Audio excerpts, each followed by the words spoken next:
Hello mga kasimple! Welcome back to my channel!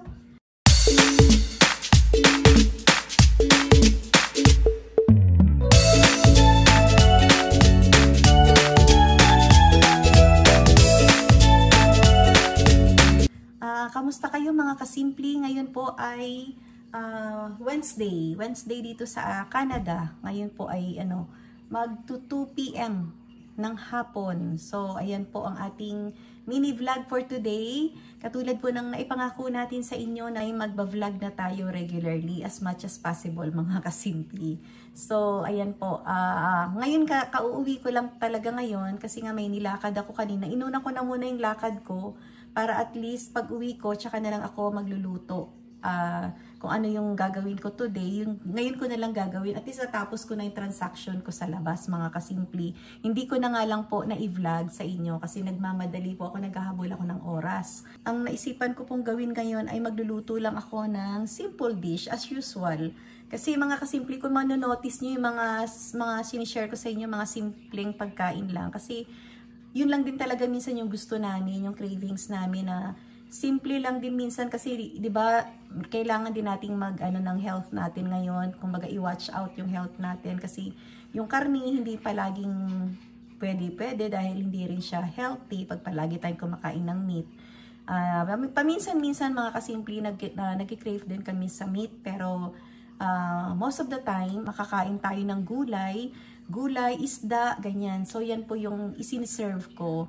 So ngayon mabuti na lang at yung anak ko ay hindi nga maselan mga kasimple dahil kahit ano kinakain naman niya.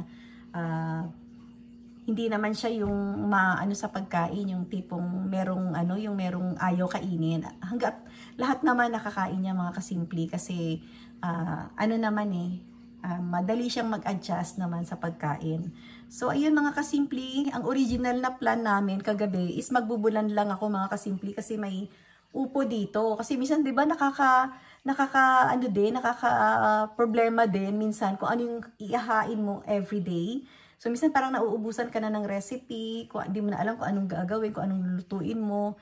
So tinanong ko na yung asawa ko kagabi kung anong uulamin namin. So sabi ko ang lulutuin ko. So sabi niya ayaw niya na nga muna magkarne. So naisip ko, sabi ko meron kaming upo. So sabi niya magbulan lang na lang ako. So sino dyan ang nakakaalam ng bulan lang? Kasi taga Laguna yung aking asawa. So ayun po, so magbubulan lang na lang daw kami. So ito yung upo, lalagyan ng luya, kamatis at saka sibuyas. Ayan lang po ang gagawin. Tapos lalagyan lang ng konting sahog kung merong hipon. Ayan po, lalagyan lang ng hipon. Okay na, kumbaga solved na po yung ating ulam. Kaya lang, naisip ko kanina, pagkabukas ko ng rep, meron po akong yung na-defrost na yung dito dalawang hiwa ng isda. Maya-maya po ito na nabili ko sa Asian store. So na-defrost ko pala siya. So hindi ko na pwedeng ibalik sa ref, 'di ba? Kasi na na siya na-defrost na. So sabi ko lutuin ko na nga lang siguro ito. So, ayan po, pinirito ko na lang. Tapos, ito na lang po ang ihalo ko sa upo. So, parang bulan lang na rin. May sabaw din siya, mga kasimple. Lalagyan ko lang siya ng sahog na instead na hipon. So, isda na lang po. Pinirito ko lang po, mga kasimple, kasi para maalis yung, maalis yung langsa ba? Yun. So, ganun po ang ginawa ko. So, eto mga kasimple na meron na rin akong talbos ng sili. Lalagyan ko rin siya ng sili. Ayan po, nabili ko rin to sa Asian store. Sariwa po mga kasimple, mabuti nakakita ako ng sariwa kasi mostly yung mga sili is frozen na. So ito po ay sariwa. So ayan, ito pa yung natira ko nung nakaraan po kasi medyo malaki yung nabili ko, yung malaki yung pack ng sili na nabili ko nung nakaraan kaya hindi naman agad naubos. So ayan pa rin po, lutuin natin yung sili para at least may gulay din, mahalo po dito sa ating upo. Ayan. So, parang magiging tinolang isda po ito, mga kasimple. So, kasi mga kasimple, kung manonotice nyo, ang mga niluluto namin talaga, simple lang na mga pagkain. Masarap din naman minsan mag-ulam ng mga simple lang na pagkain, di ba? Minsan nga, gusto pa nga namin minsan tuyo, tinapa, ganyan. Yan yung mga cravings natin minsan eh. So, kaya sabi ko, eto, simple-simple lang. Simple-simple lang yung ating ulam for today. At least meron tayong sabaw. Yun, importante may sabaw palagi. Mahilig kami sa sabaw. Kasi parang pag walang sabaw, mga kasimple, parang nakakaanong kumain, di ba? Parang napaka-dry. Kaya mas maganda na kahit papano nakakahigop tayo ng sabaw. Ayan mga kasimple, kulo na yung ating yung ating sabaw. Lalagay ko na yung kamatis. Kamatis at saka sibuyas at luya. Ayan mga kasimple. Minsan nilalagyan din ito ng tanglad mga kasimple. Pero optional naman yon. Pero pwede din pong lagyan ng tanglad. So ayan, pakuluin po muna natin yan. And then balikan po natin mamaya para ilalagay naman natin yung ating upo. Kumulo na yung ating sabaw. Ilalagay na natin yung upo mga kasimple. Ayan. Lalagyan ko siya ng patis mga kasimple. Para lumasa. Ayan. So, okay na siya. Ito po. Ang sarap. Maya-maya. Para lumasa na rin siya sa sabaw. Ayan mga kasimple. Ang laki. Ang laking tipak.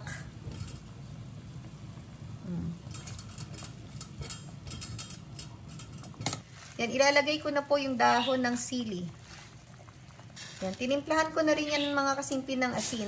Okay na yan, lalagay ko na lang yung talbos ng sili. And then, we're good to go. Ayos na. Ayos na to mga kasimple. Yan, takpan lang natin at tapos na. Ayos mga kasimple.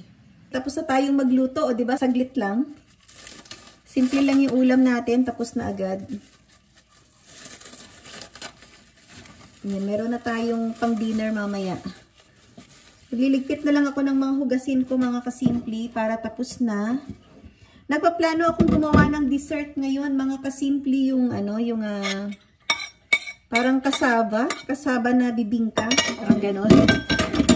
Mahilig talaga akong magluto mga kasimple. Actually, nung medyo bata-bata pa tayo,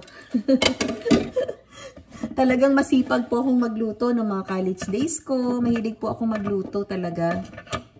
Yun po ang hilig ko talaga, magluto. Ayan mga kasimple. Sa bahay namin, palibhasa panganay po ako sa aming magkakapatid. Kaya talagang sanay ako mga kasimple sa gawaing bahay.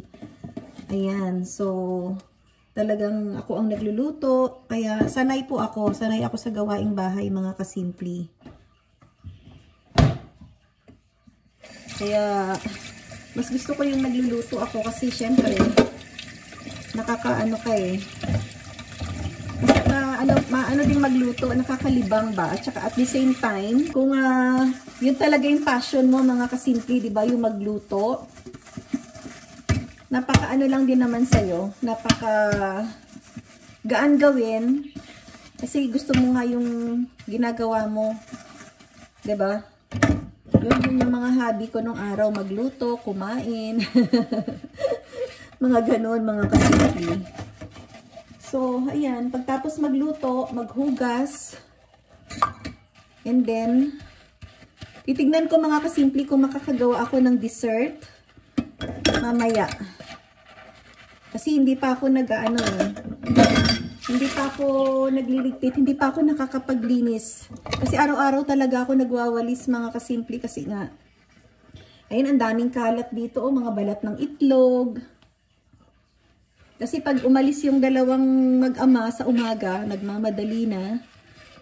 So, may mga kalat na mga iniiwan. Ayan, mga kasimple, kaya yun pa yung liligpitin natin. Tapos, i-check ko pa din syempre yung mga alaga natin dito. Hindi pwedeng pabayaan, araw-araw. Araw-araw, naglilinis ng mga ano nila. Chine-check sila kung may pagkain pa, may tubig. Yun mga kasimple yung ating mga ayan.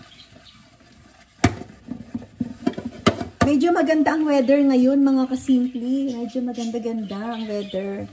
Maaraw siya. Hindi naman siya nag-snow. Sabi na naman may plan na namang mag-snow daw. So, ayan mga kasimple. Pero sana wag na rin mag-snow mga kasimple. Medyo ano naman medyo malamig yung panahon.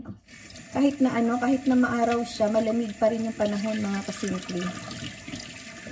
Kaya, sana naman maging maayos na yung ating panahon para makagala-gala na tayo mga kasimple, diba? Yun lang ang mahirap dito sa Canada. Yung weather talaga yung kalaban natin kapag winter time. Yun talaga yung pinaka parang challenging na panahon dito pagkadating ng snow. Talagang sobrang lamig. Pero yung ibang parte naman dito sa Canada, mga kasimple, hindi naman ganun kalamig katulad ng Vancouver. Yan, maganda ang weather dyan. Kasi hindi sila masyadong nag-snow doon. Kaya lang doon sa Vancouver naman, alam ko yata is parang medyo umuulan-ulan lang, ganun. Pero hindi katulad dito na talagang as in, talagang nagyayelo talaga. Ayun mga kasimple. Kaya lang, maganda din sanang tumira sa Vancouver, mga kasimple. Kaya lang mas mahal ang cost of living doon. Mahal ang bahay, mga ganyan. Tsaka mahal din yung tax nila. Mas mataas yung tax nila compare dito sa Alberta. Ayan mga kasimple. At saka marami pa rin namang ibang mga places dito sa Canada na maganda ding tirahan. Kaya yung may mga nagbabalak na pumunta ng Canada, yun, aralin nyo po muna, i-double check nyo po muna bago kayo mag-decide kung pupunta po kayo dito. Kailangan, handa kayo, buo ang loob nyo, physically, emotionally, mentally, and financially. Siyempre, mga kasimple. Kasi dinanas na rin natin yan. Talagang, sa umpisa, mga kasimple, hindi madali ang Canada, sa totoo lang. Grabe din yung pinagdaanan namin bago kami makarating ngayon sa estado namin na naging maayos na yung kalagayan namin sa status namin. Dati talaga, imagine, 5 years pa po kami bago kami naging permanent resident dito sa Canada. Siyempre, may kanya-kanyang mga struggle, mga kasimple. So, ayun mga kasimple, medyo mahirap lang talaga yung yung pinagdaanan bago tayo naging bago natin nakuha yung natin ngayon, yung kalagayan natin na at least naging maayos na tayo. Pag-isipan niyo pong mabuti kapag pupunta kayo ng Canada. Okay naman po dito kapag once na stable na kayo, kunyari stable na kayo, maayos na status ninyo, okay naman po dito kasi magkakaroon naman kayo ng trabaho. Kung hindi naman kayo mapili sa trabaho, may marami naman pong trabaho dito. Basta syempre kailangan din diskarte, malakas din ang loob mo, kaya mo ring makipagsabayan, ganun. Kasi pag nandito ka na, yung pinaka-biggest challenge mo rin dito is kailangan talagang may work din kasi kailangan mong suportahan yung mga needs mo, yung mga expenses, mga bills. Pag nandito ka na po kasi marami ng mga bayarin. Minsan iisipin lang nila sa Pilipinas ang laki ng sweldo pero hindi nila alam pag nandito ka sa Canada, dito mo rin naman gagastusin yung dollars mo, di ba? So, kaya minsan talagang talagang ang hirap din minsan makaipon lalo na pagka kulang din yung mga kinikita. Kaya yung iba dito, mga kasimple, ilan-ilan ang trabaho nila. Ilan-ilan. Basta hanggat kaya ng katawan, kaya ng schedule. Yun po. Talagang ginagrab po nila yung opportunity. Talagang masisipag ang mga tao dito, mga kasimple. Kasi nga, iisipin mo yung bills, isipin mo yung mga bayarin mo, yan, talagang mamomotivate ka talaga na kumilos, gumawa ng paraan, magtrabaho. Kasi sa dami po ng mga bayarin. Pero kung masipag ka naman, mga kasimple, dito sa Canada, okay naman. Okay naman yung kalagayan mo. Maayos naman. Kaya, yun. Siyempre, may babayaran ka. Katulad namin, meron kaming bahay. Dati, 7 years din kaming nangupahan, mga kasimple. 7 years din yata. 5 or 7 or 5, mga ganun. Basta ganun po katagal. So, mga kasimple, na-realize namin na, siyempre, pag nangungupahan ka rin lang at na-realize mo na magtatagal ka dito sa Canada, kung magtatagal ka rin naman dito sa Canada, talagang mas maganda po talaga na bumili na lang kami ng sarili naming bahay. 'Di ba? Kasi yung nagma-monthly kami na parang tinatapon na lang namin yung aming monthly payment, 'di ba? Eh at least kung makailang taon ka na dito kasi 5 years may equity ka na. So pwedeng gusto mo ibenta mo na lang yung bahay kung ayaw mo na, ganun. So wala ding maganda din yung magiging resulta niya, di ba mga kasimple? Kaya naisip namin na bumili na lang ng bahay kasi mangupahan kami. Kasi nung nag-start pala kami mga kasimple, alam niyo, nag-start kami, ang upa lang namin, avail namin ang unang upa pala namin, magkano ba? 1.2 yata mga kasimple? 2, lang yun, 1 room lang yun mga kasimple, nung unang dumating kami dito sa Canada ng anak ko. Kasi nauna yung asawa ko dito. 1.2 yung upa namin sa apartment. Imagine, isang kwarto lang yun na malaki. Tapos sala, tapos kitchen. Yun po. So mga 2 years kami doon. Tapos lumipat na kami ng ibang apartment. Naghanap-hanap na kami kasi tumataas nga yung renta. So, every 1 year yata tumataas ng renta. So, nag-decide kami na umalis na lang doon, maghanap kami ng ibang room. Nagkaroon ng crisis nun eh. Hoy, tingnan niyo mga kasimple. Nagulat naman ako kay Rich. Mga kasimple, tingnan niyo naman yung birds namin. Ay nako, tingnan niyo mga kasimple. Ganyan po siya. Ayan, ganyan siya. Pag nagsawa siya dun sa cage, ayan, lilipad na lang po siya dyan sa ulo mo. Ayan, naglalambing na naman po si Rich. Pero si Happy, yung female na birdies namin, hindi po siya ganyan. Itong lalaki po ang malambing. Itong lalaki na Rich? Sino ba to? Si Rich ba to o si Happy? Parang si Happy. Teka nga. Si Happy ba to? Wait lang. Wait lang. Mga kasimple, si Rich nga. Nagulat naman ako. Rich, gusto mo rin sumali sa aming chikahan? Ha, Rich? Wait lang, Rich. Wait lang. Nagkukwento pa ako eh. O, diba nagkukwento pa ako para at least may share naman tayo sa mga viewers natin. Ayan, mga kasimple. Iano ko muna. Ayan. Itatapon ko muna yung mantika, mga kasimple ha. Punasan ko lang muna siya ng towel, paper towel. Kasi hindi kami nagtatapon ng yung oil dito sa sa lababo kasi nagbabara to ng drainage.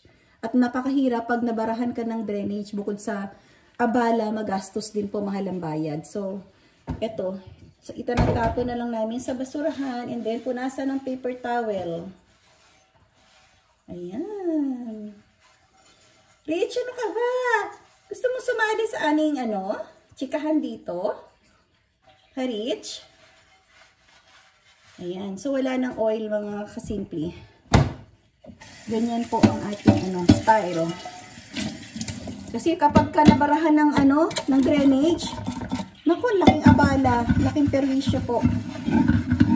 So, ayan. So, ayun mga kasimple, mabalik tayo. Nasa na ba ako? Na-interrupt tuloy ko yung momentum ko sa pagkakwento. Ayun mga kasimple, nag-decide pala kami na lumipat. Lumipat after 2 years namin. Galing kami ng Pilipinas, diba? So, apartment kami, malapit dun sa maganda rin yung pwesto namin kasi malapit sa mall, malapit sa bus stop, kasi nag-aaral pa yung anak ko nung nagbaba siya papunta ng school. So, very accessible sa lahat ng bagay. So, in short, lumipat ulit kami doon kasi nga nagtaas na naman ang upa. So, naging practical kami mga kasimple. Alam nyo ba, sa totoo lang mga kasimple, nung una po, nakahanap kami ng apartment. Nag-promo itong apartment. Nag-promo po sila. Kasi nung time na yung crisis po So, marami po ang, yung mga nagpapaupa na walang nagre-rent. So, nag-promo po sila. Meron pong promo na halos 1 year po. Kunyari, 1 year lang is 1,000 lang yung upa mo for 2 rooms. Usually, ang upa nila doon is 1,350 po. 1,350 to 1,500. So, inabail namin yung promo na yun mga kasimple na naka-less kami ng 1,000 lang yung upa namin for 2 rooms. Na samantalang yung isa 1 room lang, 1,200 na yung inuupa namin.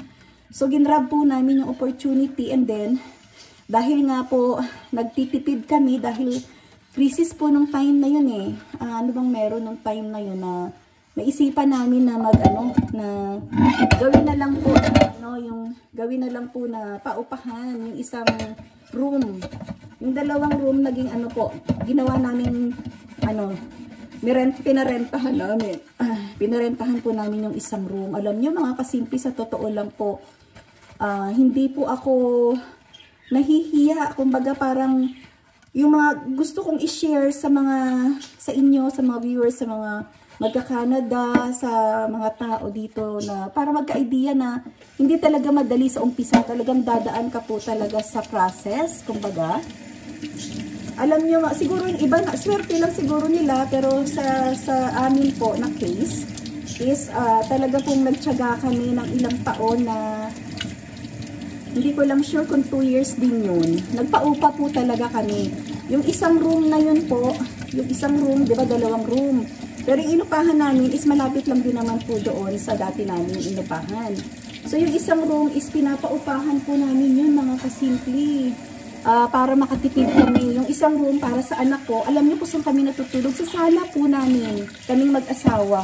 Totoo po yan, sa sala po kami natutulog.